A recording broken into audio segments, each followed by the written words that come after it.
Amba Pali Thirimai Parami Bhawane Nausoni Yemya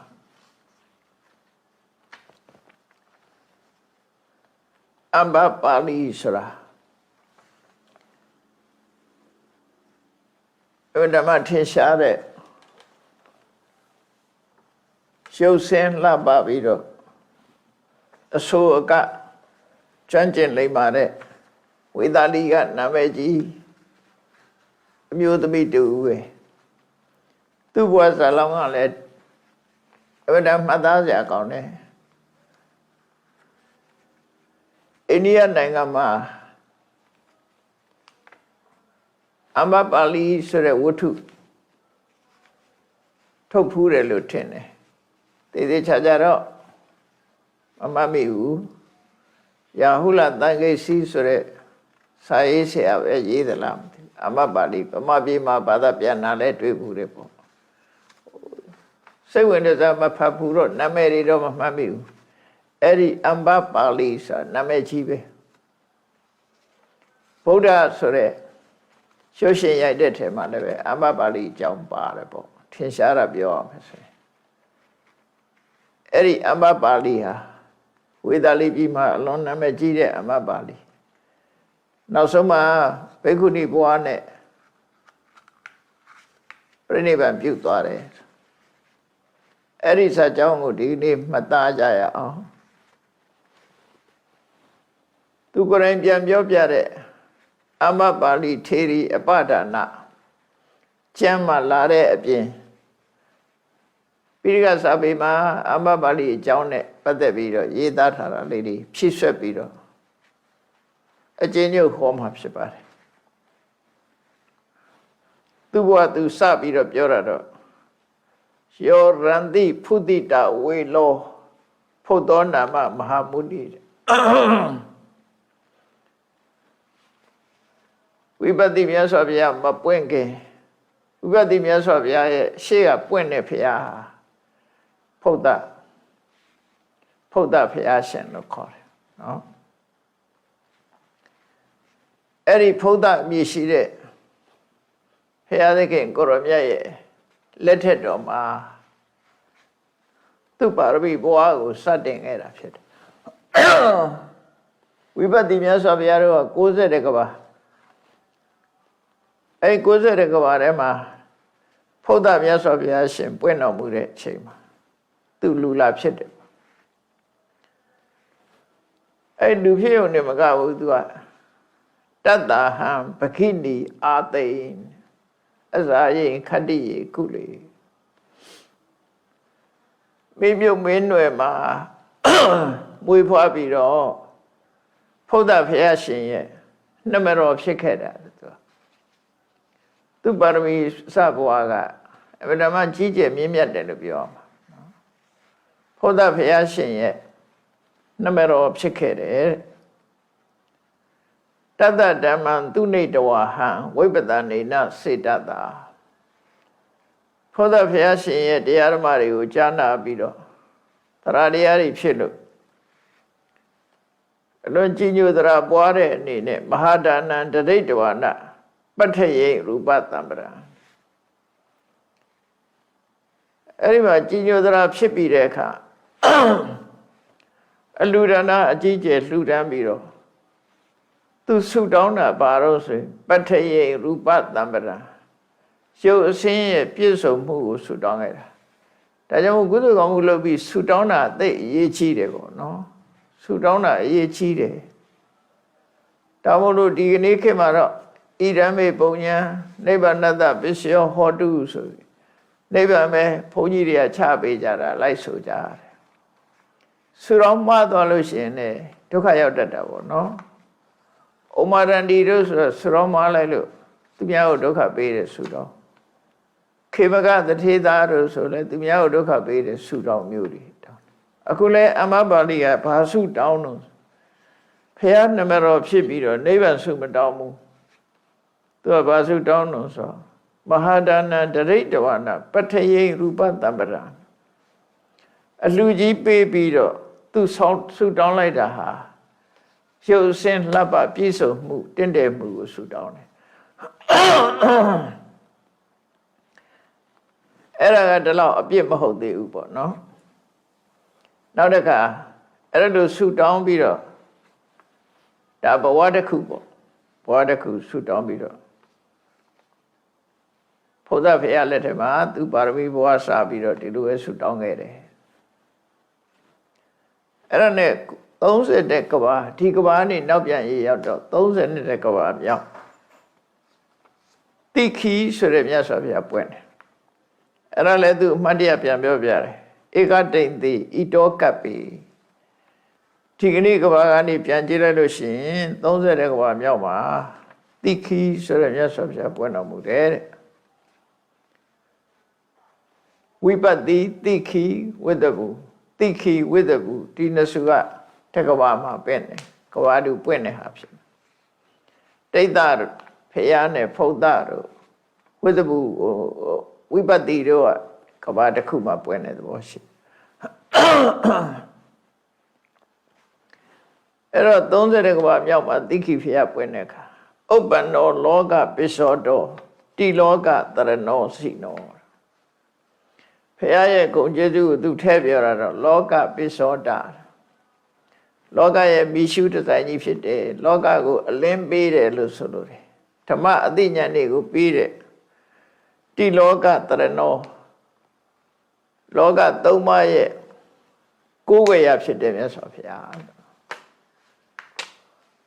တိလောကတရဏသုံးလောကရဲ့ကိုယ်ဝေရမြတ်စွာဘုရားဟာ30နှစ်တကဘာမှာပွင့်တော်မူခဲ့တယ်လို့ပြောတယ်အဲ့ဒါနဲ့ပတ်သက်ပြီးဗမာသမိုင်းမှာမှတ်စရာလေးတစ်ခုတတိယလို့ပြောပြ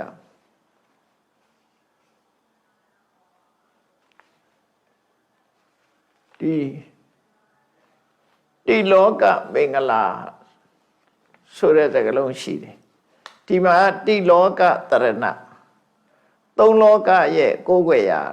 သုံးလောကဆိုတာနော်လောကသုံးပါးဆိုတာကာမလောကရူပလောကအရူပလောကတတ္တဝါတွေနဲ့ပြောမှဆိုရင်ကာမဘုံရူပဘုံအရူပဘုံပေါ့အဲ့ဒီသုံးလောကရဲ့ကိုယ်ွယ်ရာပကံကဖရာတဆူကတိလောကမင်္ဂလာသုံးလောကရဲ့ဒီချမ်းသာဒုက္ခကိုပေးနိုင်တဲ့မင်္ဂလာရှိတဲ့ဖရာလို့ဒီလိုအဓိပ္ပာယ်ဒီလောကမင်္ဂလာဆိုတဲ့ဖွဲ့ပေးထားတဲ့ဖရာကိုနောက်ပိုင်းကျတော့ဘာဖြစ်သွားတော့ဆိုထီလို့မင်းလို့ဆိုဖရာဖြစ်သွားအခဏခေတ်မှာရေးပကံသွားလို့ရှိရင်တွေ့လိမ့်မယ်ထီလို့မင်းလို့ဖရာဆိုထီလို့မင်းလို့ကဘလို့ဖြစ်သွားဆိုတော့သမိုင်းကြောင်းတော့ပြောတယ်ဘယ်သူကိုထီနှံလွှဲအပ်ရမလဲလို့ဆိုတဲ့အခါထီပြူကိုလက်ကောင်းချပြီးတော့ဘုရင်ကြီးကလည်းပဲထီနှံလွှဲခြင်းနဲ့နှုတ်နှစ်ယောက်ထမရဲ့တေချာတော့မှတ်မိတော့သမိုင်းကအဲ့ဒီဘုရင်ကသူနှစ်သက်တဲ့မင်းသားတူကိုလွှဲဖို့ရလုပ်တဲ့အခါကျတော့ခုနကဘုရင်ကလည်းလူလာတယ်ထီငိုက်တဲ့သူ့ဘက်ကိုထီရိမ့်လို့ရှိရင်အဲ့ဒီရိမ့်တဲ့ပုဂ္ဂိုလ်ကိုလွှဲမယ်ဆိုပြီးတော့လုပ်ပုံရတယ်အဲ့ဒါကြောင့်ထီကလည်းလူလာတယ်မင်းကလည်းလူလာတယ်ဆိုတဲ့ပုံစံထီလို့မင်းလို့ဖြစ်တော့အဲ့ဒီသမိုင်းကလည်းပဲပကံသမိုင်းတွေထဲမှာရှိနေပြန်တယ်အဲ့ဒါနဲ့တွဲပြီးတော့ထီလို့မင်းလို့ဖျားဆိုပြီးတော့ခေါ်ကြတာတကယ်ကတော့အစစ်မှန်ကအဲ့လိုမဟုတ်ဘူးဖျားရဲ့ဘွဲတော်ကတိလောကမင်္ဂလာတိလောကမင်္ဂလာကိုရေးတဲ့အခါကျတော့တိလောမင်လောဖြစ်သွားတယ်ကားကပျောက်ပြီးတော့တိလောမင်လောကနေနောက်ကျတော့ထီလို့မင်းလို့ထီအောင်ပြောင်းသွားတယ်အဲ့လိုနောက်ပိုင်းမှာပညာရှင်တွေကဆိုကြတယ်ပေါ့ဒါသဘာဝကြတယ်ပေါ့နော်တိလောကမင်္ဂလာဆိုတဲ့ပွဲတော်ကိုဖတ်ရင်ကနေပြီးတော့တ တိလောကမင်္ဂလာမဟုတ်ဘဲနဲ့ထီလို့မင်းလို့ဖြစ်ပြီးတော့ဒီနန်းတက်တဲ့ဘုရင်ကိုလည်းပဲထီကလည်းလိုလားတယ်သူ့အရင်ဘုရင်ကြီးကလည်းလိုလားတယ်ထီလို့မင်းလို့ဆိုပြီးတော့အဲ့လိုတွေသမိုင်းဖြစ်သွားတယ်ပေါ့နော်သမိုင်းဖြစ်သွားဒါမျိုးကမရှိဘူးမဟုတ်ရှိတယ်စာဖတ်တာကနေပြီးတော့သမိုင်းကြောင်းတွေကပြောင်းလဲသွားတာတွေရှိတတ်တယ်ပေါ့သမိုင်းကြောင်းပြောင်းတာတော့မဟုတ်ဘူးပေါ့လူတွေရဲ့အသိထဲမှာပြောင်းသွားတာထီလို့မင်းလို့ဆိုဖြစ်သွားတယ်တကယ်ကတော့တိလောကမင်္ဂလာလို့ဆိုလို့တယ်ပေါ့အလားတူပဲစကိုင်းမှာအင်ဝခေမှာမိုးညင်းဘရင်မိုးညင်းမင်းလမ်းတက်တဲ့အချိန်မှာအဘယခာမဏိရာဇသင်္ကြံရန်လူကျွဲဆိုတဲ့ညီနောင်၃ယောက်ရှိတယ်ညီနောင်၃ယောက်လုံးဟာတကယ်သူရဲကောင်းနေကြွယ်အဘယခာမဏိကအကိုအကြီးဆုံးအလကရာဇသင်္ကြံအငယ်ကဆုံးကရန်လူကျွဲလို့ရေးတယ်တခြားနာမည်တော့မတွေ့ဘူးသမိုင်းမှာလို့ရေးတယ်အဲ့ဒီသူတို့၃ယောက်ဟာဘလောက်သူရတတ္တိကောင်းတယ်လဲလို့ဆိုရင်တတ္တိကောင်းဆုံးကတော့ရန်လူကျွဲဆိုတဲ့ညီငယ်ကတတ္တိကောင်းဆုံးပဲတဲ့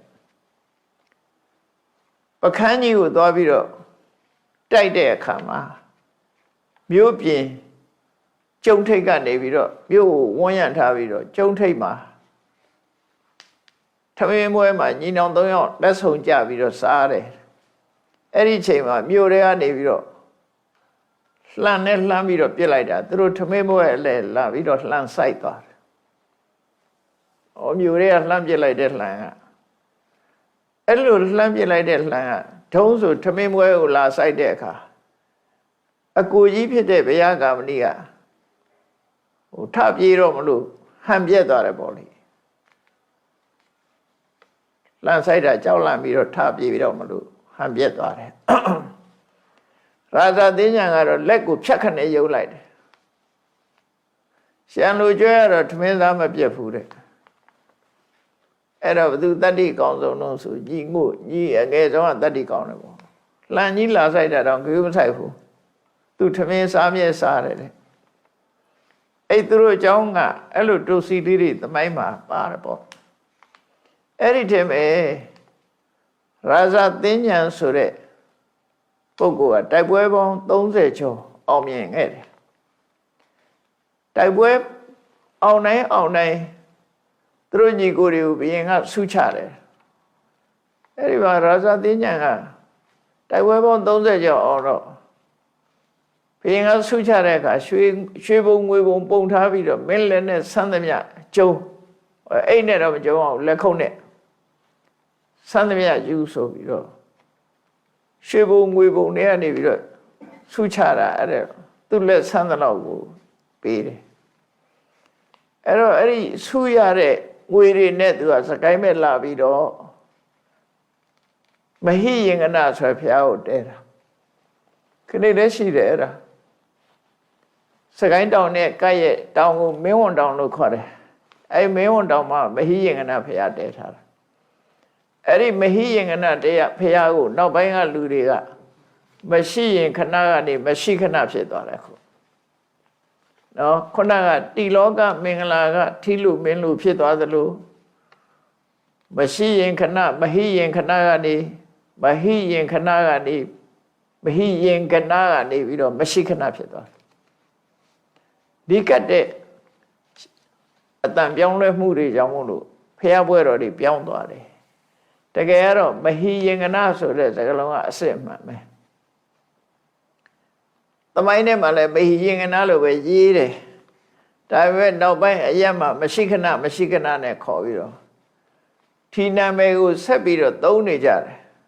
ဘာလို့လို့ဆိုတော့သူတို့ကခုခေတ်လူတွေကဒီသူတိကောင်းတယ်ဆိုတဲ့ပုံမှာဆွဲလန်းတယ်လေ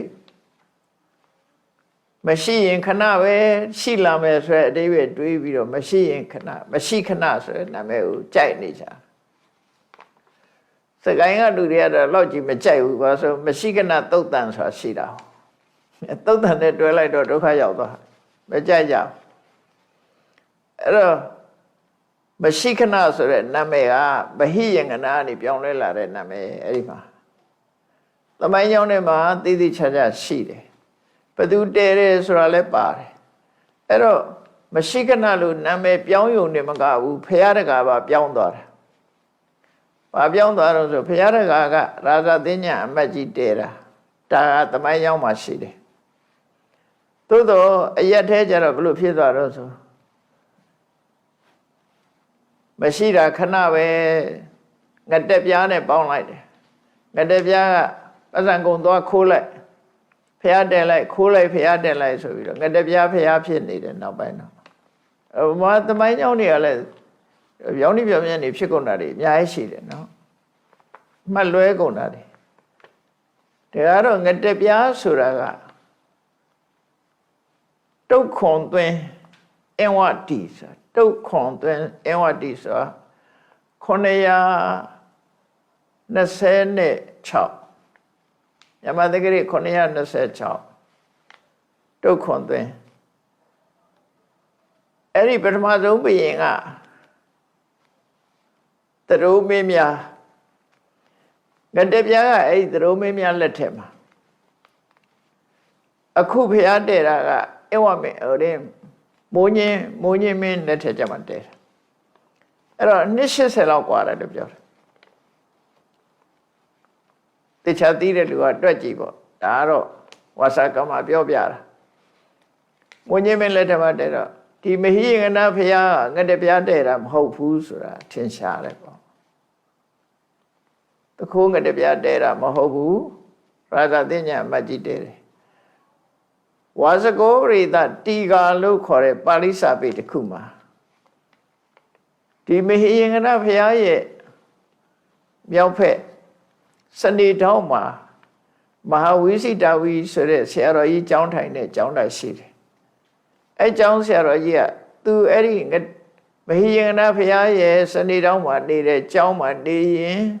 ဒီဝါစကောပရိသတီကာကျမ်းကိုရေးပါတယ်လို့ဒီကုံထဲမှာလည်းပါတယ်ဒါပါဠိထောက်ထားတယ်ပေါ့နော်အဲ့ဒီလိုသူ့နာမည်မမှန်ကန်ကမဟိယင်္ဂနာဖြစ်ပါလေရဲ့သားနဲ့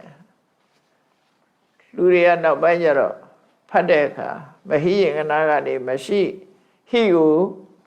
ရှိနေဖတ်တယ်အဲ့တော့ရှမ်းမှာလည်းပဲအဲ့ဒီဟိလို့ရေးရှိဆိုတဲ့ပုံစံကြီးနဲ့ရေးတယ်ရှမ်းစာမှာ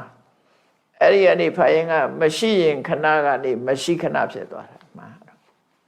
တကယ်ကတော့မဟိယင်္ဂနာရှားပလက်နဲ့ကားငယ်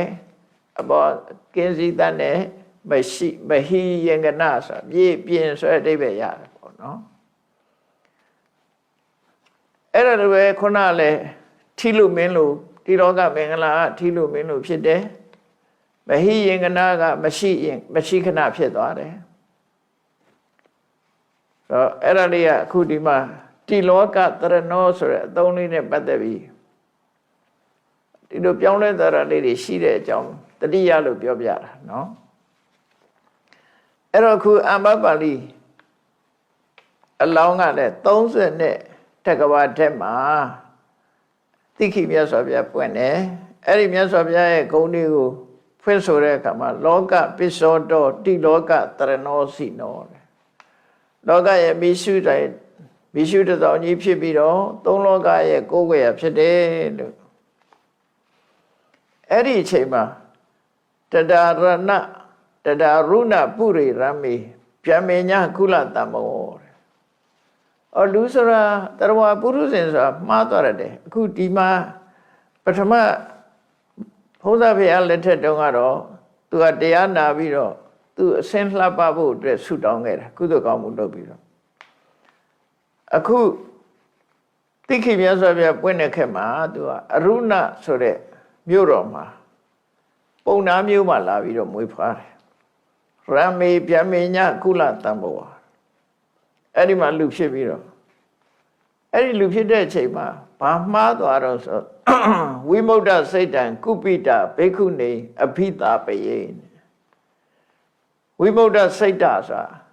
ကိလေသာကလွတ်မြောက်တဲ့စိတ်ရှိတယ်ဆိုတာယဟန္တာမယဟန္တာဖြစ်တဲ့ဘိက္ခုနီမကိုတဲ့စိတ်တူပြီးတော့ကျိန်ဆယ်မိတယ်မကောင်းမှုအကုသိုလ်ဆိုတာအဲ့ဒီမှာဒုက္ခရောက်တတ်တယ်ပေါ့နော်ခုနတုန်းကတော့ရုပ်ဆင်းလာဖို့သူဆူတောင်းတာအဲ့ဒီဆူတောင်းကတော့ပြည့်မှာပဲအခုဒီတစ်ခါကျတော့အကုသိုလ်ဖြစ်သွားပြီဝိမု ddha စိတ်တံကုပိတာဘိက္ခုနီအပိတမေစိတ်ဆိုးလို့ယဟန္တာမဖြစ်တဲ့ဘိက္ခုနီမကိုကျိန်ဆိုလိုက်တယ်တဲ့ကျိန်ဆဲတယ်ဆိုတာဆဲတာပါပဲเนาะအဘိဓပိန်ကျိန်ဆဲတယ်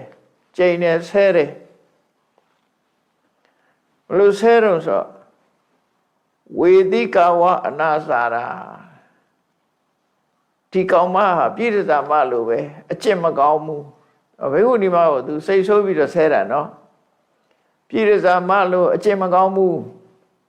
ဝေတိကဝအနာစာရာစိနသာသနာဒုတိကာဖရာသာသနာတော်ဖြည့်ဆည်းနေတဲ့အကျင့်မကောင်းတဲ့ပြိတ္တာမလို့အကျင့်မကောင်းတဲ့ဟာတွေဆိုပြီးတော့ဆဲတာသူဆဲတဲ့စကားလုံးကလည်းကြောက်စရာကြီးเนาะဝေတိကဝအနာစာရာစိနသာသနာဒုတိကာစိနသာသနာဒုတိကာဆိုတာဘုရားသာသနာကိုဖျက်ဆီးနေတာဝေတိကဝအနာစာရာဆိုတာပြိတ္တာမလို့အချက်မကောင်းဘူးဧဝံအကောသေတဝနာတေနပပေနကမ္မုနာအဲ့တော့ဘိက္ခုနီမကိုသူယဟန္တာဖြစ်တဲ့ဘိက္ခုနီမကိုသွားပြီးတော့စိတ်တူပြီးသွားဆဲတယ်အဲ့ဒါသူလုပ်ခဲ့တဲ့အကုသိုလ်ကအဲ့ဒီမှာပါတယ်အဲ့လိုကျင့်စေတဲ့အကုသိုလ်ကြောင့်ဒါရုဏနိရိယံကန္တဝအတော်ကိုရက်ဆက်ကျမ်းနဲ့ငရဲကိုသူရောက်သွားတယ်တဲ့မဟာဒုက္ခသမပ္ပိတာဆင်းရဲဒုက္ခအကြီးကျယ်ခံရတယ်ပေါ့ဒီအကုသိုလ်ကြောင့်မလို့ငရဲရောက်ပြီးတော့ဆင်းရဲဒုက္ခအကြီးကျယ်ခံရတယ်တဲ့အဲ့ဒီကံကုန်လို့လွတ်မြောက်လာတဲ့အခါတတောစုတာမနုဿေတုဥပပန္နတပတ္တိနိငရဲလွတ်လာတဲ့အခါကျတော့လူပြေရောက်လာတယ်ရောက်လာပြီပဲလို့အကုသိုလ်ကျိုးဆက်ကလိုက်လာတယ်ဥပပန္နတပတ္တိနိမွဲတည်ပြီးတော့ဆင်းရဲရဲ့အသက်မွေးရတဲ့ကံမွဲတဲ့ဘဝဆင်းရဲတဲ့ဘဝရောက်လာတယ်သူဖြစ်တော့လဲဆင်းရဲတဲ့ဘဝရောက်တယ်အဲ့တော့ဘဝတန်တရားဆိုတာကြောက်စရာဒါမို့တန်တရားခရီးသွားအမှားမလုပ်မိစေနဲ့တစ်ချက်မှားလိုက်လို့ရှိရင်ဒုက္ခရောက်သွားနိုင်တယ်ပေါ့အဲ့ဒါသတိထားရတယ်ငရဲလွတ်လာတော့အဲ့ဒါလူပြေရောက်ပြန်တော့လည်းပဲဆင်းရဲမွဲတည်တဲ့ဘဝမှာနေရတယ်ဒါရင်လားဆိုတော့အပူစုတွေပါသေးတယ်တသဇာတိသဟတာနိခဏိကတမကာရယေဘဝပေါင်း1000ပြည့်စုံမှာဘဝရောက်ရတယ်အဲ့တော့ဘာကြောင့်ရောက်တာတော့ဆိုတော့သူ့ဆူတောင်းတဲ့အညာပဲလေဘုရားဖေရလက်ထက်တုန်းက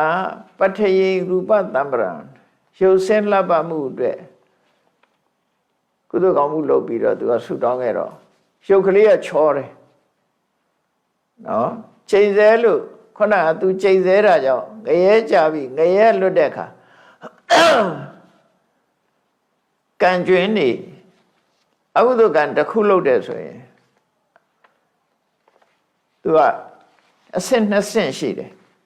ကုသိုလ်လုပ်ရင်လည်းဟောတယ်အဆင့်3ဆင့်ရှိတယ်ပေါ့ကုသိုလ်လုပ်လို့အဆင့်3ဆင့်အကုသိုလ်လုပ်ရင်လည်းအဆင့်3ဆင့်ပဲပထမဒီဘဝမှာအကျိုးပေးတာဒိဋ္ဌဓမ္မဝေရဏိယအဲ့ဒါပထမအဆင့်ဒီလုပ်ပြီးတဲ့ဘဝမှာပဲဒုက္ခရောက်တယ်ဒါဒိဋ္ဌဓမ္မဝေရဏိယကံတစ်ဆင့်နောက်တတ္တမေဇောလို့ခေါ်တဲ့ဥပပိစ္ဆဝေရဏိယကံဒီဘဝကသိလို့ရှိရင်နောက်ဘဝမှာအကျိုးပေးတာအဲ့တော့သူဘိက္ခုနီမကိုချိန်ဆလိုက်တဲ့ဘဝကသိတဲ့အခါကျတော့ငရဲရောက်သွားတာဥပပိစ္ဆဝေရဏိယကံနဲ့ရောက်သွားတာဒုတိယဆင့်ကံနဲ့ရောက်သွားတာအဲ့ဒီကနေပြီးတော့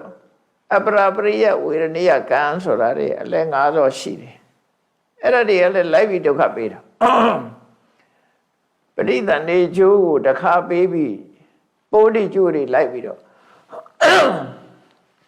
အကျိုးပေးပြန်တယ်ပေါ့ဒါကြောင့်မို့သူချိန်ဆတဲ့အတိုင်းပဲဒါကြောင့်မို့လို့အကုသိုလ်တို့ကုသိုလ်အကုသိုလ်တို့ဆိုတာမတန်ကြောက်စရာကောင်းတယ်ကိုပြောတဲ့အရာဒီကိုယ်စီရောက်လာတယ်ပြည့်စုံမတွေလို့ဒီကောင်မပြည့်စုံမတွေလို့အကျင့်ရုပ်တယ်ဆိုတာပြောလိုက်တာသူအဲ့ဒီဘဝရောက်သွားတာပဲသူပြောတဲ့စကားတိုင်းသူ့မှာတော့ဖြစ်တယ်ဒါကံကြမ္မာရဲ့အကျိုးပေးမှုပဲတသဇာတိသဟတတိဘဝပေါင်း1000နဲ့ခဏိကတ္တမကရေပြည့်စုံမဘဝရောက်တယ်တမ္မာပပနမုတ်စိတ်တံဗုဒ္ဓဝါဒုဋ္ဌဝိတ္တယထာဆိုရတဲ့အစိတ်ကိုစားမိတယ်လို့ဆိုရတဲ့အစိတ်ကိုစားတဲ့ပုဂ္ဂိုလ်ဟာသိခြင်းတရားကမလွတ်နိုင်တယ်လို့ပဲတဲ့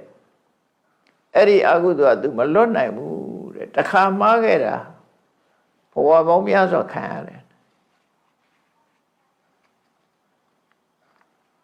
အဲ့တော့ကုသိုလ်ကောင်းမှုကလည်းတစ်ခါလုပ်ရင်အများကြီးခံစားရတယ်အကုသိုလ်ကလည်းတစ်ခါလုပ်ပြီမဲ့လို့အများကြီးခံစားရတယ်ဘာလို့လို့ဆိုစေရနာဇောတွေက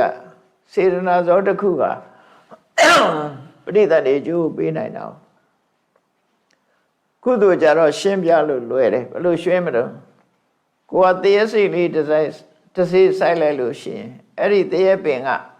တရေစိတ်ကပေါက်လာတဲ့တရေပင်ကတပင်နဲ့ပေါက်တာဖြစ်ပေမဲ့လို့အသီးတွေကြတော့အများကြီးရတယ်ပေါ့တော့ကုသိုလ်ကောင်းမှုကလည်းဒီလိုပဲကိုလှုပ်တာတစ်ခါဆိုပဲအများကြီးရတယ်အဲ့ဒီလိုပဲအလားတူပဲအကုသိုလ်ကကိုလှုပ်လိုက်တာတစ်ခါပဲအစိတ်ပင်ကိုတစ်ခါစိုက်လိုက်လို့ရှိရင်အဲ့ဒီအစိတ်ပင်ကအစိတ်သီးတွေကတော့နှစ်စင်သီးနေမှာပဲမကောင်းမှုကောင်းသူလှုပ်တဲ့ပုဂ္ဂိုလ်တွေကလည်းအဲ့တိုင်းပဲမကောင်းတဲ့အကျိုးတွေကဆက်ဆက်ပြီးတော့ခံနေရတယ်စိတ်လေးတစ်ကောင်လဲလီးတမ်းပြီးလို့စိတ်မွေးနဲ့အမျှလဲပြတ်ပြီးတော့သေရတယ်ဆိုတာရှိတယ်လေဒါအကျိန်ပေါင်းမြောင်များစွာလို့ဆိုလိုတာပေါ့စိတ်ပွေးကိုဘယ်သူမှသွားရည်တွက်ထားတာမှမဟုတ်တာစိတ်ဝေးနဲ့အမျှဆိုတာစိတ်ကောင်မှအမွှေးပေါင်းဘယ်လောက်ရှိတုံးလို့ဘယ်သူသွားတွက်လို့ရမလဲနော်ကျိန်ပေါင်းမြောင်များစွာခံရတဲ့ဆိုအတိတ်ပဲပြတယ်အခုလေတခါတည်းဆဲလိုက်တာငရဲကိုခံရတယ်ငရဲလွတ်လာတဲ့အခါမှာလည်းပဲအကျိုးဆက်အနေနဲ့ပြည့်စုံမှာဘဝဘဝပေါင်း1000ပြည့်စုံမှာရွယ်ဖြစ်တယ်အဲ့ဒီအကုသိုလ်က तू ကဘဝ1000ထီအောင် तू မလွတ်ခဲ့ဘူးတဲ့အစိတ်စားမိတဲ့ပုဂ္ဂိုလ်ဟာအစိတ်ရဲ့တန်ကိုခံရတယ်လို့ပဲ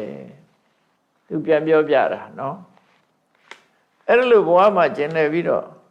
ဗြဟ္မစရိယမတ္တိဝိတ္တံကတ္တဝေစိနာတာသနေဗရကဘာရောက်လာတဲ့အခါကျတော့ကတ္တဗမြတ်စွာဘုရားပွင့်တယ်အဲ့ဒီကတ္တဗမြတ်စွာဘုရားပွင့်တဲ့အချိန်မှလည်းပဲသူကဘာဖြစ်တော့တေနကမ္မဝိပါကေနအစာယိန်တိတတိပုရိအဲ့တော့သူနတ်ပြည်ရောက်သွားတယ်ကတ္တဗဘုရားပွင့်တဲ့အချိန်မှာတော့သူကနတ်ပြည်ရောက်နေတယ်နောက်ဆုံးသူရဲ့ပါရမီဘဝနောက်ဆုံးအချိန်ရောက်လာတဲ့အခါပစ္စည်းမေဘဝေတံပတ္တိအဟောတိဩပပတိကအမ္ဘသခန္တရေသာတံအမပါဠိတိတေနဟံနောက်ဆုံးဘဝမှာကျတော့သူကအမေမရှိအဖေမရှိတဲ့ဘဝမျိုးဒီကတော့ဆူတောင်းတော်ရှိကောင်းရှိနိုင်တယ်သူကတရေပင်ရဲ့ခွာချားမှာမွေးဖွားလာခဲ့တယ်ဘယ်နည်းနဲ့မွေးဖွားတာတော့ဆိုဩပပတိကဥပပပฏิတန်နေအနေနဲ့မွေးဖွားတာတဲ့အဲ့တော့တရဝရိဆိုတာမွေးဖွားပုံ၄မျိုးရှိတာကိုအန္တဇဆိုတဲ့တရဝမျိုးကဥကနေမွေးတာဆလာဘူးဇဆိုတဲ့တရဝမျိုးကမိခင်ရဲ့သားအိမ်ကမွေးတာတန်တေတဇဆိုတဲ့တရဝမျိုးကအစုတ်ဓာတ်ကိုကြည့်ပြီးတော့မွေးအစုတ်ဓာတ်ကိုမှီပြီးတော့မွေးတာဩပပတိကဆိုတဲ့မွေးဖို့မွေးနည်းရတော့ဘွားကနေ မိုးပေါ်ကျတယ်လို့ဘွားကနေပေါ်လာပြီးတော့မွေးတာအဲ့လိုဆိုတယ်နော်အဲ့တော့လူတွေမှာလည်းပဲခဏခေတ်မှာလူတွေမွေးတာတစ်မျိုးတည်းပဲရှိတယ်အများစုကတစ်မျိုးတည်းပဲဘာလို့ဆိုရင်ဆလာဘူးဇလို့မိခင်ရဲ့သားအိမ်ထဲမှာတရေတီးပြီးတော့မွေးကြတာဒါလူတွေရဲ့မွေးတာသို့သောလူတွေကမွေးနည်း၄မျိုးနဲ့မွေးနိုင်တယ်တဲ့၄မျိုးလုံးနဲ့မွေးတာရှိတယ်တဲ့အန္တဇဆိုတဲ့ဥကမွေးတာရှိတယ်ဆလာဘူးဇသားအိမ်ကမွေးတာဒါအများစုတန်သေးရဇဆိုတဲ့ကိုဆွဲပြီးတော့မွေးတာရှိတယ်ဩပပတ္တိကဘွားကနေပေါ်ပြီးမွေးတာရှိတယ်လူကလည်းပဲအဲ့ဒီနီး၄မျိုးနဲ့မွေးနိုင်တယ်များသောအားဖြင့်ကပိုက်ဥကလူတွေဟာဘွားကနေပေါ်လာတဲ့အမေမရှိအမေမပါအဖေမပါကောင်းကင်ဘဝကနေကြလာတယ်လို့ဘွားကနေပေါ်လာတဲ့ဥပပပဋိသန္ဓေနဲ့မွေးလာကြတာကပိုက်ဥကလူတွေဟာအဲ့ဒီကဘာဥကလူတွေမွေးတယ်လို့ပဲဒီအာမပါဠိကလည်းပဲဘွားကနေတဲပင်တိခေကြားမှာရောက်လာတယ်လို့ဆိုလို့တယ်သူရဲ့ဒီဘဝဟာတိခေကြားဆိုတော့တစ်ပင်ပေါ်လဲဟုတ်ချမှာဟုတ်မယ်ပေါ့တဲပင်အောက်မှာသူရုပ်တရက်မွေးဖွားလာတယ်ပေါ်လာတဲ့ဟာလည်းဖြစ်နိုင်တယ်ပေါ့တစေရီတဲရီမွေးတယ်လို့နေမှာပေါ့ဘွားကနေပေါ်လာတယ်တစေသေးကလည်းပဲတချို့ကအမေဖေရှိတယ်သူကအမေဖေမရှိဘဲနဲ့ရုပ်တရက်တဲပင်အောက်မှာမွေးတယ်ပေါ့ဒီမှာတော့အမ္ဘသခန္တရေစာတာဆိုတာတိခက်တရဲ့အကြာဆိုအဘောတိခက်တအုံမိုးနေတဲ့တဲပင်ရိပ်မှမွေးတာလည်းဖြစ်နိုင်တယ်ပေါ့နော်တဲပင်မှာမွေးတာဖြစ်တယ်မြန်မာပြည်ပကံခေတ်ကဝေလူဝတီဆိုတာကြတော့ဝါကြုံတွေကမွေးတယ်လို့ဆိုတယ်ဝေလူဝတီဆိုတာအဲ့ဇာလန်နဲ့ရှိတယ်အဲ့တော့လူတွေကမွေးဖွားနည်း၄မျိုးလုံးနဲ့မွေးဖွားလို့ရတယ်တဲ့နံပါတ်၁ကဥကမွေးဖွားတဲ့လူသားလည်းရှိတယ်ဒါတော့ရှားတယ်စာပေထဲမှာဥကမွေးတဲ့လူသားဘယ်သူလဲလို့ဆိုကွန်တပ်ပုဒ္ဒဆိုတဲ့ညီနောင်2ယောက်ရှိတယ်အဲ့ဒီညီနောင်2ဦးဟာနောက်ပိုင်းမှာယဟနာဖြစ်သွားတယ်ထင်တယ်အဲ့ညီနောင်2ဦးကကိန္နယဥကနေပြီးတော့လူလာဖြစ်တယ်အဲ့တော့ဗမာဖျားသမိုင်းတွေဘာတွေမှာလည်းပဲနဂါဥကနေလူဖြစ်တာတွေရှိတယ်လေအဲ့တော့ဥကမွေးတာကြက်တွေငှက်တွေဥကမွေးတယ်လို့ပဲကိန္နယဥကနေပြီးတော့လူသားလေးတွေမွေးလာတယ်အဲ့ဒါကွန်တပုဒ္ဒဆိုတာဥကမွေးတာတဲ့အဲ့နှုတ်ရှိတယ်ဆလာဘူးဇဆိုတဲ့တားရင်ကမွေးတာတော့ပြည့်နေတာပါပဲတက်တည်ပြစရာတော့မလို့လူတိုင်းကဒါမိဘရဲ့တဲ့ရင်ကနေမွေးလာကြတာမိဘရဲ့တဲ့ရင်ကမွေးတာတော့ခဏခေတ်ကျတော့ဖန်ပြုံလူသားဆိုပြီးဖန်ပြုံကမွေးတာလည်းရှိတယ်နော်ဖန်ပြုံလူသားဆိုတာဖန်ပြုံထဲမှာစပန်းနဲ့အိုပန်ထည့်ပြီးတော့မွေးတာကလုံးဆိုတာတွေလောက်တာမျိုးတွေပေါ့ဖန်ပြုံလူသားဆိုတာလည်းရှိလာတယ်အဲ့ဒါတော့မာတော့ဆလာဘူးဇပုံစံပါပဲဆလာဘူးဇပုံစံအဲ့တော့အန္တဇာဆလာဘူးဇနောက်တစ်ခုကတန်သေးတဇဆိုတာတော့ဘယ်သူတွေတော့ဆိုပရမဇဝန်နဲ့မွေးတဲ့ပတုပထေဝီနောက်ဂျပန်နဲ့မှာမွေးတဲ့ပောက္ခရတတိပုံနာသူတို့ကအမေဖေရှိတာမဟုတ်ဘူးဂျပန်နဲ့မှာတရေတီးပြီးတော့မွေးလို့တန်သေးရဇလို့ခေါ်တယ်သူတို့ကြတော့တန်သေးရဇတတဝါဩပပတိကကတော့ခွာဥကာလမှာအများဆုံးမွေးတယ်ဖယ်ရောက်လာမှမသိဘူးချက်ချင်းအရွယ်နဲ့ပေါ်လာခဲ့တာပေါ့အခုအမပါဠိကဒါဩပပတိကလို့ပြောတယ်သူကိုယ်တိုင်ပြောပြတာနော်ပစ္စည်းမေဘဝေတမ္ပတ္တိအဟောတိဩပပတိကတဲ့ နောက်ဆုံးဘဝရောက်တဲ့အခါမှာတဲ့သူကရုတ်တရက်ဘွားကနေပေါ်လာတဲ့မွေဖွားနည်းနဲ့အမ္မတခန္တရိစတာတရားပင်ရိပ်အောက်မှာတရားပင်ဟိုရောက်လာတဲ့အခါကျတော့အမ္မပါဠိတိတေနဟံဒါကြောင့်မို့သူ့ကိုအမ္မပါဠိအမ္မပါဠိအဓိပ္ပာယ်ကတရားပင်စောင်းလို့အဓိပ္ပာယ်ရတယ်ဒီကလေးမလေးကတရားပင်အောက်မွေးတာဆိုတော့ဟဲ့တရားပင်စောင်းလေးလို့ခေါ်ကြတာအနေပြီးအမ္မပါဠိခေါ်လာတာပေါ့နော်တရားပင်စောင်းဆိုတဲ့အဓိပ္ပာယ်သူကဩဘပါတိကပရိသတ်တွေနဲ့နေတာတဲ့အဲ့တော့သူလူဖြစ်လာတဲ့အခါကျတော့ဘုရားဘုရားလက်တဲ့တုန်းကသူကဆူတောင်းခဲ့တာရုပ်ချောဖို့လှဖို့ဘုရားစီမှာဆူတောင်းတယ်ဆိုတော့ဆူတောင်းတာပြည့်တယ်ဆူတောင်းပြည့်ဖို့ဆိုတာဘာတွေလိုအပ်တုံဆိုရင်တတ္တတရားလိုအပ်တယ်သီလလိုအပ်တယ်တတ္တသီလသုတ္တဆိုတဲ့ကြာမြင့်ဘုဒ္ဓလိုအပ်တယ်စာကဆိုတဲ့စွန့်ကြဲမှုလူရမ်းမှုလိုအပ်တယ်ပညာဆိုတဲ့အသိပညာလိုအပ်တယ်အဲ့ဒီတတ္တသီလသုတ္တစာကပညာဒီ၅ခုနဲ့ပြည့်စုံပြီးတော့ဆူတောင်းလို့ရှိရင်အဲ့ဒီဆူတောင်းပြည့်တယ်ခဏခေတ်မှာတော့အဲ့ဒီအင်္ဂါရပ်တွေပေါ်မှာတတ္တသီလသုတ္တစာကပညာရှိလို့ဆူတောင်းပြည့်တယ်လို့သိပြီးမပြောကြပါနဲ့ဆူတောင်းပြည့်ဖရာသွားဆူတောင်းလို့ဆူတောင်းပြည့်တယ်ဆိုဆူတောင်းပြည့်ဖရာကလည်းဖရာတိုင်းမဟုတ်ဘူးလူတွေကသတ်မှတ်ထားတာဒီဖရာဆူတောင်းပြည့်ဆိုဆူတောင်းပြည့်ဖရာသွားဆူတောင်းမှဆူတောင်းပြည့်တယ်လို့ဖြစ်လာတယ်ဒါကတော့မမှန်ကန်ဘူးပေါ့နော်လူတွေရဲ့ဆွဲလန်းမှုပဲဖရာကတော့တူတူပဲကိုယ်ရင်ထဲမှာတတ္တသီလသုတ္တစာကပညာရှိပြီးတော့ခုနလူမှုတမ်းမှုတစ်ခုကုသိုလ်လုပ်ပြီးတော့ဆူတောင်းလို့ရှိရင်ဆူတောင်းပြည့်တယ်လို့ဆိုဆူတောင်းရင်ရဆူမတောင်းရင်တော့ကုသိုလ်ကံအဲ့တော့ကောင်းကျိုးတော့ပေးမှာပဲဒါပေမဲ့ကိုလိုချင်တာရမှာမဟုတ်ဘူး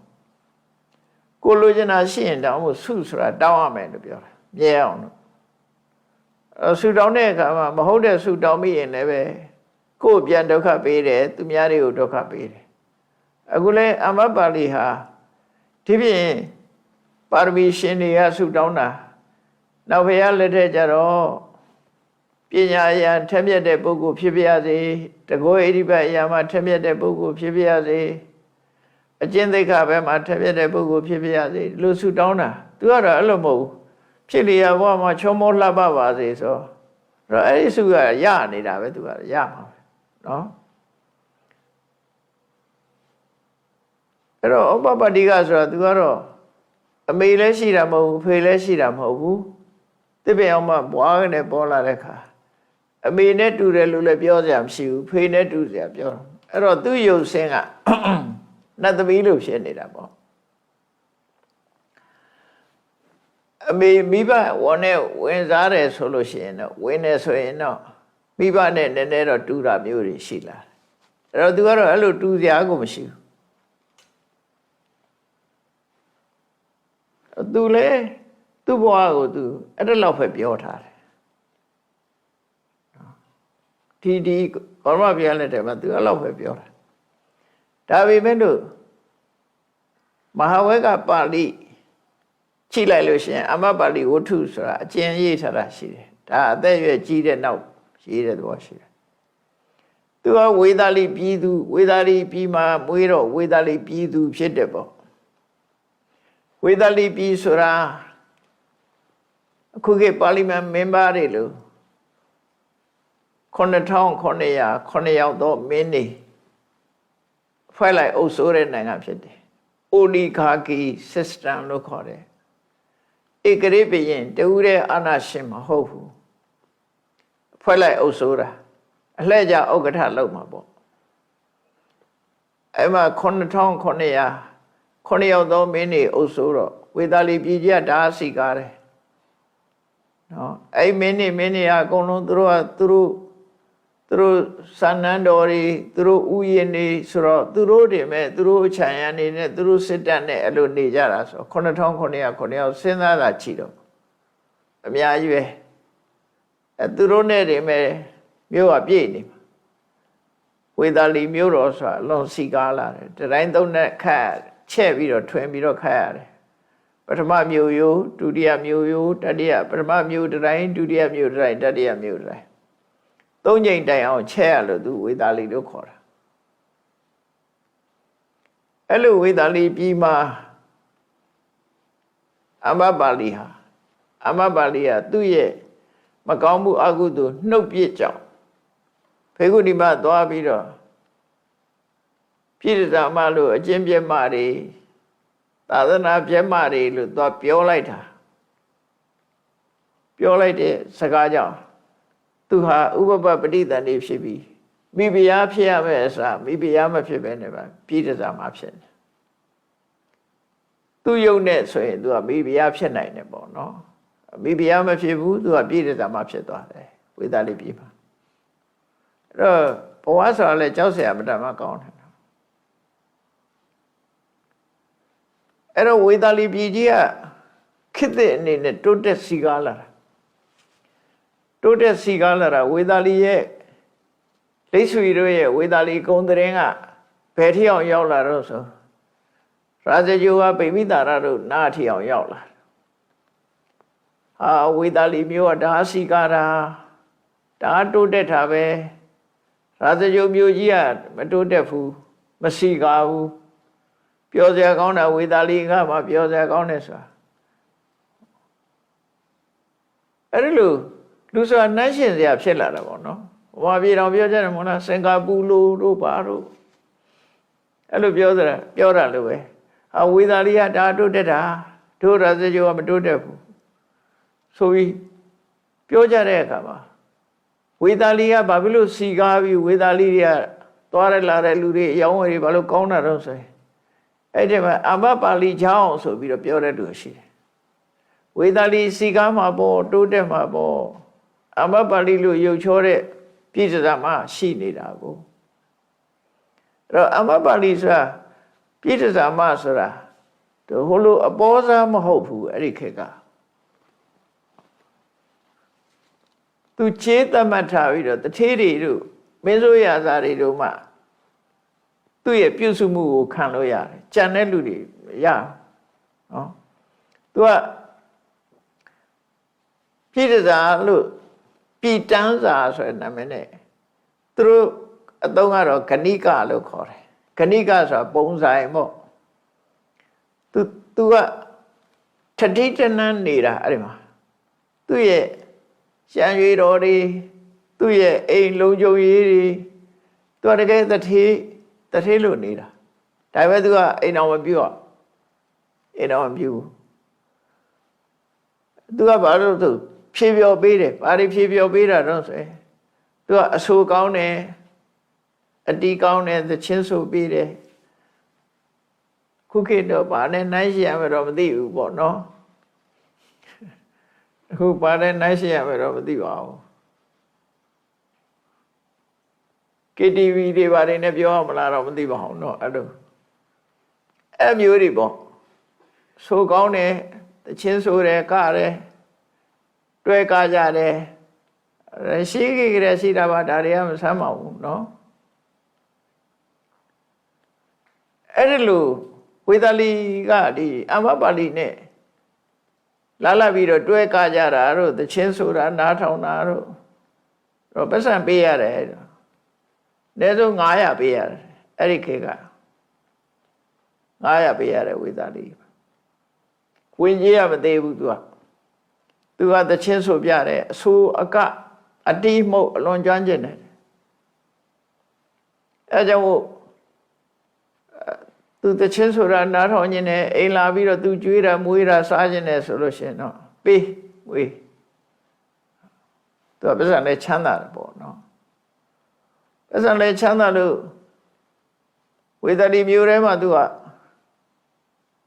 အဘဝနာဆိုတရေချန်ကြီးကလည်းပိုင်ထားသေးတယ်သူ့နာမည်နဲ့လိုက်ပဲသူကလည်းတရေချန်ကြီးတခုပိုင်ထားတယ်အဲ့လိုချမ်းသာတယ်သူကဘယ်တော့မှချမ်းသာတယ်နာမည်ကြီးတယ်ဗိမိတာရကြီးကိုလို့ပြောတော့ဗိမိတာရအားကြလို့ ဝေသာလီကိုအားကြအတုယူပြီးတော့ဝေသာလီရာဇဂြိုမြို့မှာတာလဝတီဆိုတဲ့အမျိုးသမီးတယောက်အဆိုကကောင်းတဲ့အမျိုးသမီးတယောက်ကို KTV ဖွင့်ပေးထားလိုက်တယ်ပေါ့လေအဲ့လိုပဲပြောတာကောင်းပါအဲ့တော့ရာဇဂြိုမြို့လည်းစီကားလာတယ်တာလဝတီအဲ့တော့တာလဝတီကပထမဘယ်သူမွေးတော့ဆိုတာလဝတီမွေးတာဇီဝကဆိုတဲ့တမားတော်ဖြစ်မဲ့ဇီဝကအဲ့ဒါတာလဝတီရဲ့သားပဲဟောတော့ယောက်ျားလေးမွေးလို့ရှိရင်တော့အပြင်မဲ့စွန့်ပစ်ခံရမှာပဲခုခေတ်လိုအမိုက်ပုံနဲ့တော့မဟုတ်ပါဘူးတင့်တော်တဲ့နေရာအပြင်စွန့်ထားတယ်တွေ့တဲ့သူကကောက်ယူမွေးစားသွားတာအဲ့တော့ဇီဝကလေးစွန့်လိုက်တဲ့အချိန်မှာနန်းတော်ပြင်မဲ့လမ်းလျှောက်ထွက်လာတဲ့ဖေမိသာရရဲ့သားကြီးအဇာတတနဲ့မတူဘူးပေါ့လေသားကြီးသူကတော့မိဖုရားငယ်ကမွေးတာဖြစ်နေမယ်အဇာတတကတော့မိဖုရားခေါင်းကြီးကမွေးတာဆိုတော့သူကပါဝါပို့ရှိတယ်ပေါ့အဲ့တော့အဘယမင်းသားဆိုတာတွေ့ပြီးတော့ကောက်ယူပြီးတော့မွေးစားထားလို့စီဝကောကောမာရဖိသောအဘယမင်းသားမွေးထားတဲ့စီဝကလို့ဆိုပြီးလို့ခေါ်တယ်အဲ့တော့ဝေသာလီကိုအားကြပြီးတော့တာလဝတီဆိုတဲ့ KTV ထောင်လိုက်တာအဲ့ဒီကလည်းတော်တော်စီကားသွားတယ်ပေါ့ဒါတွေကအဲ့ဒီခေတ်ကအခြေအနေကိုမိမောင်းထိုးပြတာနော်အဲ့တော့ဒီအမတ်ပါဠိကမြတ်စွာဘုရားနဲ့ဘယ်လိုတွေ့တုံးဆိုမြတ်စွာဘုရားကတော်တော်အသက်အရွယ်ရောက်မှအမတ်ပါဠိနဲ့တွေ့တာအသက်တော်တော်ကြီးပြီအဲ့ဒီမှာဝေသာလီလိပ်ဆွေတွေကြီးပွားတိုးတက်လာတာကိုဟန်တာဖို့ရာဝေသာလီနယ်နဲ့ဟိုရင်ရာဇဂြိုရဲ့နယ်ကမြစ်ရဲ့ဟိုဘက်ဒီဘက်ခင်းကမြစ်ကြီးရဲ့ဟိုဘက်ကမ်းနဲ့ဒီဘက်ကမ်းအဲ့တော့ဒီဘက်ကမ်းမှာပါတဏိဆိုတဲ့ရွာလေးကိုမြို့ပြအဖြစ်တိုးချဲ့ပြီးတော့တည်ထောင်နေတာဘာအတွက်တုံးဆိုရင်တိုးတက်လာတဲ့ဝေသာလီကိုဟန်တာဖို့ဆိုပြီးတော့အဲ့ဒီမှာလက်ဆက်မှာမြို့သွားတဲ့တာမြတ်စွာဘုရားအဲ့ဒီရောက်သွားတယ်နောက်ပါတဏိရွာလေးကနောက်ကျတော့ပါတဏိပုတ်မျိုးတော်ဆိုဖြစ်သွားတာလေအဲ့ဒီပါတဏိရွာလေးကိုမြတ်စွာဘုရားကြွသွားပြီးတရားတွေဟောပြီးတော့ဟိုဘက်ကမ်းကိုကူးတာခင်းကမြေရဲ့ဟိုဘက်ကမ်းကူးတဲ့အခါကျတော့ဝေသာလီပိုင်နဲ့ထဲရောက်သွားတယ်ဆိုတာအဲ့ဒီဟိုဘက်ကမ်းမှာကောတိကာမဆိုတဲ့ရွာတစ်ရွာရှိတယ်ခင်ကမြေကမ်းထိပ်မှာကောတိကာမဆိုတဲ့ရွာကောတိကာမလို့ဆိုတာဘာကြောင့်ခေါ်တော့ဆိုမဟာပဏာဒဆက်မှလာတဲ့မဟာပဏာဒမင်းသားကသူနေသွားတဲ့ပြတ်သက်ကြီးကမြေကဘာပြိုတဲ့အခါကျတော့လဲကြပြီးအဲ့မြေထဲမှာရှိတယ်ဘာလို့ဆိုရွှေတွေနဲ့တိဆောက်ထားတဲ့ပြတ်သက်ကြီးကိုအဲ့ဒီပြတ်သက်အစွန်းရောက်တဲ့နေရာမို့ကောတိလို့ခေါ်တာ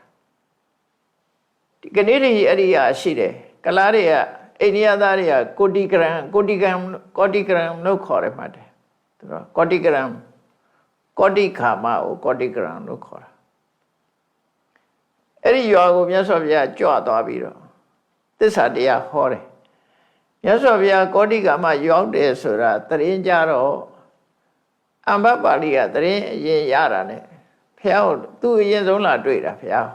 ဝေသာလီကနေထွက်လာပြီးတော့ကောင်းပြီလှပြီချောပြီဆိုရဲယင်နေနဲ့အချမ်းရံနဲ့သူကကိန်းကြီးခန်းကြီးနဲ့လာတာချမ်းရံနေများစွာနဲ့သူထွက်လာပြီးမြတ်စွာဘုရားစီရောက်လာတယ်ရောက်လာတော့မြတ်စွာဘုရားသူ့တရားဟောတယ်တရားဟောတော့သူကနောက်တရက်အတွက်ဆွမ်းစားဆိုပြီးပင်းသွားတယ်အဲ့ဒီမှာမြတ်စွာဘုရားရဲ့တရားနာပြီးတော့သူကဘာဖြစ်တယ်ညာဖြစ်တယ်တော့မပါဘူးအဲ့တရားနာပြီးတော့နောက်တရက်ဆွမ်းစားပင်းသွားတယ်အဲ့ဒီသူရောက်ပြီးတဲ့အခါမှာဘုရားကြွလာတဲ့ကြတော့ဝေသာလီပြည်ကလိပ်ဆွေတွေကထွက်လာကြပြန်တယ်ခန်းခန်းနာထွက်လာပြီးတော့ဘုရားစီလာကြလမ်းရောက်တဲ့အခါအာမပါဠိကအပြန်သူတို့ကအလားအဲ့တော့အာမပါဠိကသူတို့ပမာမခန့်ညင်လဲချင်းပုတ်ပြီးတော့ဆွဲသွားတာခုလို့ဆိုရင်ကားပုတ်မောင်းသွားတာပေါ့နော် သူလည်းနဲ့သူကကပ်ပြီးမောင်းချသွားတော့ဟိုကလိတ်ဆွေမင်းသားတွေကဟာအမပါဠိငါတို့ဘာလို့ဒီလိုလှုပ်ထားတော့ဆိုသူကပြောတယ်ငါဖះပင့်ခဲ့ပြီဖះကိုဆွတော့ပင့်ခဲ့မင်းတို့နောက်ကျနေပြီဆိုတဲ့အတိတ်ပဲပြောသွားဟိုရောက်တဲ့ကလိတ်ဆွေတွေကဖះကိုဆွမ်းသာပင့်တဲ့အခါကျတော့ခုနအဲ့ဒီမဲ့အမပါဠိကပင့်သွားပြီဆိုငါတို့ရှုံးကြပြီတဲ့ဒီကောင်မလေးတော်တော်ဆိုးတယ်ပေါ့သူတို့ရှုံးပေးလိုက်ရပြီဆိုပြီးတော့ဖြစ်တာအဲ့ဒါနဲ့မြတ်စွာဘုရားနောက်တည့်အမပါဠိအိမ်ကိုကြွားတယ်ဖះတရားဓမ္မဟောတယ်အဲ့ဒီမှာဖះတရားနာပြီးတဲ့အခါမှာသူမျိုးတဲ့ကမြို့အနီးနားဖြစ်လိမ့်မယ်တရဥယျာဉ်ကြီးကိုဖះကိုလှူတာအမပါဠိကသူပိုင်တဲ့တရဥယျာဉ်ကြီးကိုဖះကိုလှူလိုက်တယ်အဲ့ဒီချင်းဒါမို့ရာဇဂိုမှာဇီဝကရဲ့တရဥယျာဉ်ကျောင်းရှိသလိုဒီဝေသာလီမှာလည်းပဲဝေသာလီမဟာဝနာထဲမှာမဟုတ်ဘဲနဲ့ဝေသာလီမြို့ပြင်လောက်တင်ဆိုတော့တိတ်မဝေးတဲ့နေရာမှာအမပါဠိရဲ့တရချမ်းရှိတယ်အဲ့ဒါလည်းပဲဖះကိုလှူလိုက်တယ်ပေါ့အဲ့ဒါတွေတော့ဒီထဲမှာသူကထဲ့ပြောမသွားဘူးဒီထဲမှာနော်အဲ့သူဆက်ပြောတာဗာပြောတော့ဆိုပရိဝုဒ္ဓပါဏာကောတိဟိပပ္ပစိစိနသာသနေအဲ့မှာသူ့ရဲ့အချမ်းရံတွေကလည်းလွန်များတယ်များတော့အဲ့ဒီရောက်များစွာသောအချမ်းရံတွေနဲ့မြတ်စွာဘုရားသာသနာတော်မှာသူဘိက္ခုနီဝတ်ခဲ့တယ်တဲ့ဘိက္ခုနီဝတ်လိုက်တဲ့အခါပတ္တဟံအစလံဌာနံဓိတာဗုဒ္ဓတာဩရတာမြတ်စွာဘုရားရဲ့သမီးတော်အဖြစ်ရောက်သွားတဲ့အခါကျတော့တဲ့ခိုင်မာကြန့်ခိုင်တဲ့နိဗ္ဗာန်ဆိုတဲ့နိဗ္ဗာန်ကိုမျက်မှောက်ပြုနိုင်တဲ့တရားတစ်ခုသူရရှိသွားပါတယ်နောက်ဆုံးနေ့ကျတော့သူပြောတယ်အိဋ္ဌိတုသဝတိဟောမိသောတဓာတုဝိသုဒ္ဓိယသူအစွမ်းတကူမျိုးမျိုးဖန်ဆင်းနိုင်တယ်တေဝသောတာနဲ့နားထောင်နိုင်တယ်စေတောပရိယဉာဏတဝတိဟောမိမဟာမုနီသူဟာစေတောပရိယဉာဏ်ကိုလည်းရတယ်သူများစိတ်ကိုသိနိုင်တယ်ပုဝ္ဝေနိဝတ္တဇာနာမိပုဝ္ဝေနိဝတ္တဉာဏ်လည်းရတယ်ဒေဝစက္ခုဝိသောရိတံဒေဝစက္ခုဘိညာဉ်လည်းရတယ်သဗ္ဗသဝပရိခိဏနတ္ထိတာနိပုဏ္ဏဘောတဲ့သူဟာအာသဝရီကုန်ခန်းသွားလို့နောက်ဘဝဆိုတာသူမှမရှိတော့ပါဘူးဒါနောက်ဆုံးနေ့မှာမြတ်စွာဘုရားကိုလျှောက်တာအဋ္ဌဓမ္မနိရောဓိတုပฏิပါဏိတထေဝါစာအကြောင်းတရားနဲ့ပတ်သက်ပြီးတော့လဲအကျိုးတရားနဲ့ပတ်သက်ပြီးတော့လဲအသိဉာဏ်နေအကြောင်းတရားနဲ့ပတ်သက်တဲ့အသိဉာဏ်နေဘာသာစကားနဲ့ပတ်သက်တဲ့အသိဉာဏ်နေဉာဏ်ပညာနဲ့ပတ်သက်တဲ့အသိပညာတွေတဲ့သူမှပြည့်ပြည့်စုံစုံရတယ်တဲ့ဒါတွေဟာမြတ်စွာဘုရားရဲ့ခြေဆုကြောင့်သူရတာပါတဲ့ကိလေသာသာဘိတမရှံကိလေသာတွေကိုသူလောင်မြပြီးသားဖြစ်ပါတယ်ဘဝတ္တဝိတမှုဟတဘဝတွေအလုံးကိုဖြည့်ဆည်းပြီးပါပြီဆိုပြီးတော့နောက်ဆုံးမှာကတံဗုဒ္ဓသာသနာမြတ်စွာဘုရားရဲ့အဆုံးအမတိုင်းသူကအပြည့်အဝလိုက်နာကျင့်သုံးပြီးပါပြီဆိုအဲ့ဒီကြမှာသူဝှကျွတ်သွားတာပေါ့နော်ဝှကျွတ်သွားတယ်အဲ့တော့တန်တရားခရီးသားမှာအမှားလေးတစ်ခုလုပ်လိုက်တာနဲ့သူ့ဘဝဟာနှိမ့်ချမှုခံစားရတယ်သို့သောအဲ့ဒီနှိမ့်ချသွားတာဟာလည်းပဲသူဆူတောင်းတဲ့အံကြားဖြစ်တယ်လို့ဖြစ်သွားတယ်သူကရုပ်ချောပြရစေဆိုဘဝတိုင်းရုပ်ချောတယ်အဲရုပ်ချောတာကလည်းတပြေးဖြစ်သွားတယ်အဲ့ဒါခုနစောကားတာကအပြစ်ရုပ်ချောပြရစေဆူတောင်းတာနဲ့အဲ့ဒီဘဝရောက်တာနဲ့သူကအံကြားလို့ဖြစ်နေနောက်ဆုံးမှာသူရဲ့ကုသကောင်းမှုတွေရဲ့အရှိန်အဝါကြောင့်ယန္တမဖြစ်သူရောက်ပြီးတော့ပြိဋိဘံဆံသွားပါတယ်တဲ့ထူးခြားတဲ့ဘဝထူးခြားတဲ့အလှပိုင်းရှင်အမ္ပပါဠိရဲ့စာကြောင်းကိုခုပိဋကစာပေမှာဒီလောက်ပဲဆိုထားတာရှိပါတယ်အထက်ကရာတွေမှာတော့ဒီတဲ့ပို့ပြီးတော့ရေးထားတာရှိအောင်ရှိမယ်ဒါအပဒနာမှာပါတဲ့ဟာကိုရှင်းပြခြင်းပဲဖြစ်တယ်အိဋ္ဌံတုဒံအဘပါဠိဘိက္ခုနီဣမဂထာယောအပသိဋ္ဌယခုကဲ့သို့အမ္ပပါဠိမြည်ရှိတဲ့ဘိက္ခုနီမဟာရသော်ဘုရားရဲ့ရှင်းမောက်မှာကရောရင်းနဲ့ဒီခါတာတွေရွတ်ဆိုပြီးသူ့ဘဝစာအကြောင်းကိုပြန်ပြောင်းပြီးတော့လျှောက်ကြားခဲ့ပါတယ် တရားချက်ကသူတော်စင်ပြိဿပေါင်းတို့အမပါဠိထေရီမဤပါရမီဘဝနဲ့နောက်ဆုံးနေ့ရက်မြတ်အကြောင်းကိုမှတ်သားနိုင်ယူကြပြီးတန်တရားဘဝမှာမှားရထတွေကိုတတိပြုပြီးတော့မိမိတို့ဘဝမှာအမှားမရှိရအောင်ဆုတောင်းမမှားရအောင်စော်ကားမှုဖြင့်အကုသိုလ်တွေမမှားမိအောင်တတိပြုဆင်ခြင်လို့ကုသိုလ်တရားကြိုးစားအားထုတ်ကြမှာဖြစ်တယ်လို့ကိုယ်စီတတိထား၍ကြိုးစားအားထုတ်နိုင်ကြပါစေကုန်သတည်းသာဓုသာဓုသာ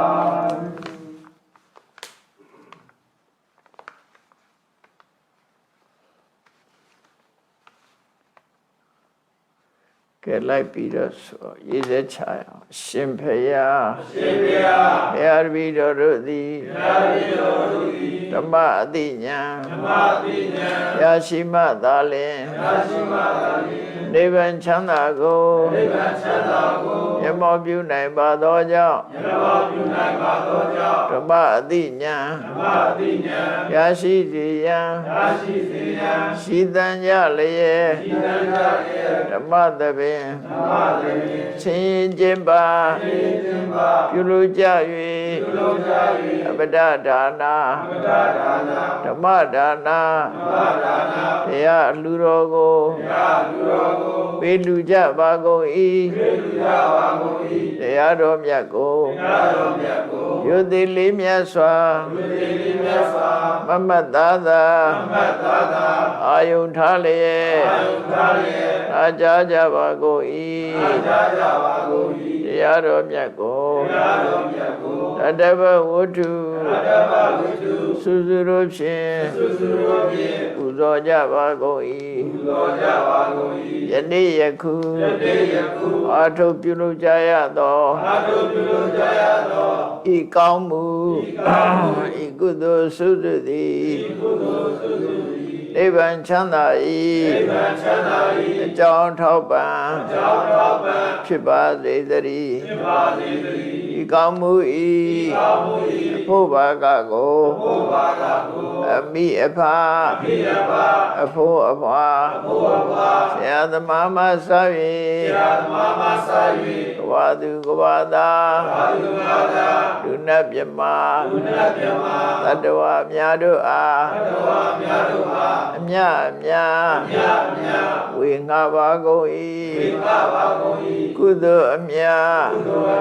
ကိုယ်စီရကြကုန်သည်ဖြစ်၍ကိုယ်စိတ်နှပြချမ်းသာကြသည်ဖြစ်ကြပါစေကုန်သတည်းအာလုံးတရားသမျှ